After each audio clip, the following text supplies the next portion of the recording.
முக்கிய செய்தி, ISIS என்ற தீவிரவாத அமைப்புக்கு ஆட்களை சேர்த்த வழக்கில் சென்னையில் அல்பாசித் என்பவர் கைது செய்யப்பட்ட நிலையில் சென்னை புரசேவாக்கத்தில் அல்பாசித் என்பவரை NIA அதிகாரிகள் கைது செய்திருக்கின்றனர். கூடுதல் விவரங்களை செய்தியாளர் ராகவேந்தர் வழங்க கேட்கலாம். ராகவேந்தர், காலையிலிருந்து சென்னை மயிலாடுதுறையில் NIA அதிகாரிகள் தொடர்ந்து சோதனையில் ஈடுபட்டு வருகின்றனர். தற்போது வரை நடைபெற்ற சோதனை குறித்த விவரங்கள். வணக்கம். சென்னை மயிலாடுதுறை உள்ளிட்ட இடங்களில் தற்போது IS இணைய அமைப்பு சோதனையானது மேற்கொண்டு வருகிறது. குறிப்பாக IS காரணத்தினால் இந்த சோதனையானது நடைபெற்று வருவதாக NIA அதிகாரிகள் தரப்பில் தெரிவிக்கப்பட்டது. கிட்டத்தட்ட 20க்கும் மேற்பட்ட இடங்களில் தேசிய புலனாய்வு முகமை அதிகாரிகள் பல்வேறு சோதனையில் ஈடுபட்டு வருகின்றனர்.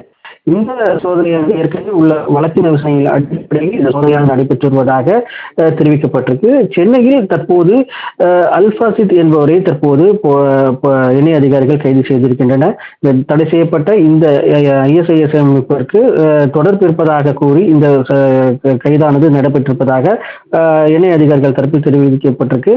இந்த அல்பாசித் புரசேவாக்கத்தில் உள்ள அழகப்பா சாலையில் இருக்கக்கூடிய அடுக்குமாடி குடியிருப்பில் இந்த அவர் வசித்து வந்திருப்பதாக தெரிவிக்கப்பட்ட நிலையில் அவர் ஒரு ஆம்புலன்ஸ் ஓட்டுநராகவும் இருந்திருக்கிறார். இதை ஆம்புலன்ஸ் ஓட்டுநராக இருந்து கொண்டே இந்த தடை செய்யப்பட்ட இயக்கத்தோடு அவர் தொடர்பு இருப்பதை அடுத்து அவரை தற்போது தேசிய புலனாய்வு முகமை அதிகாரிகள் கைது செய்து தற்போது விசாரணை நடத்தி வருவதாக தெரிவிக்கப்பட்டிருக்கு.